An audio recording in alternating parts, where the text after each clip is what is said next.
for those in neighboring businesses who only have one or two staff members, how may they feel safe?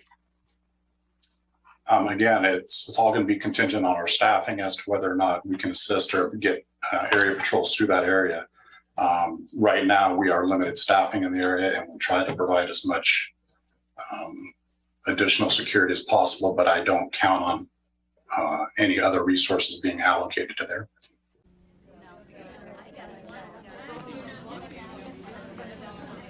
Hey guys, check this out. What is it? Is someone in?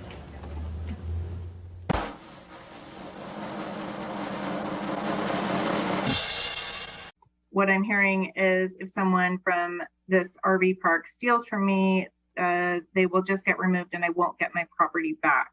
Actually, first, that question reminded me of one of the questions you did ask I didn't get to, which was whether or not the neighbors could be involved in things and all. And I just want to say that it's really a critical part of like OLIMAP's approach to involve like all people impacted by the sites in our operations. So that includes neighbors, that includes our partners and stakeholders and residents. And our projects with supporting encampments before in site operations and management have involved bringing neighbors to the table to be a part of that process. And in our opinion, when we have input from neighbors, that really does make all the difference. So we welcome input and involvement. And then also, I would just say, I mean, again, while we can't necessarily like guarantee what happens with property if it's stolen, in the case that one of our residents were to have stolen property and they were still in possession of that, we would hope that as part of like the reparations and accountability process that an expectation would be that that's returned.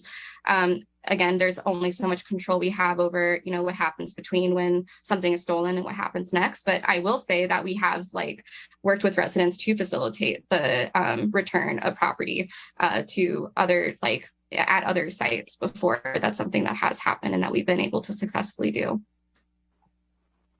Thank you so much. The next question, I'm sorry, Captain Johnson, anything you wanted to add to that?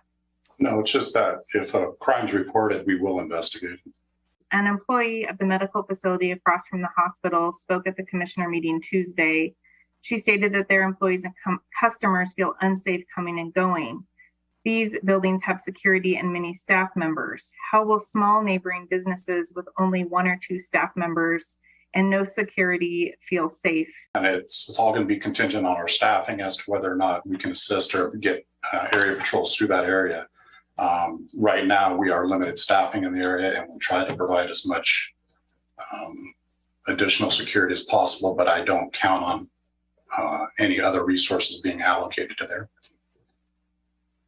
Commissioner Mejia?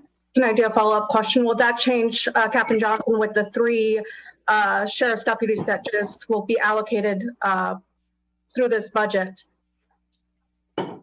It may. We'll have to see what type of call ratio we have increased to, if there is any. So one thing that is really crucial difference between what is Ensign Road and what will be the site is site control. Olympia Mutual Aid Partners has been on Ensign Road for the last only 3 months and have done taken tremendous steps towards engaging people in referrals and case management and getting people like into housing and or what have you, but they don't have site control. This is a controlled area.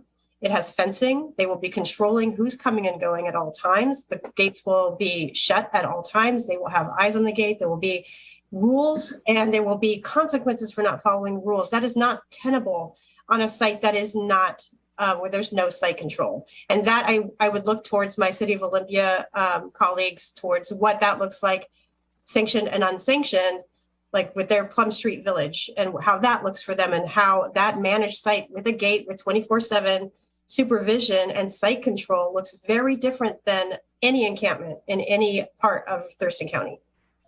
The president of Thurston County Deputy Sheriff's Association testified at the Board of County Commissioners meeting on Tuesday that their union is opposed to this project. Does this view represent the Sheriff's Office as a whole?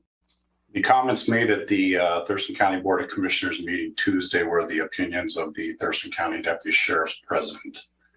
Sheriff Snaza has expressed his opinion of this encampment in the past. At this point in time, if the commissioners make a decision to move forward on this project, it's our job to ensure public safety. That's all I have for you today. If you do have any questions or comments about this, please put them below. If you like this video and would like to see more like it, please subscribe. And as always, have a nice day.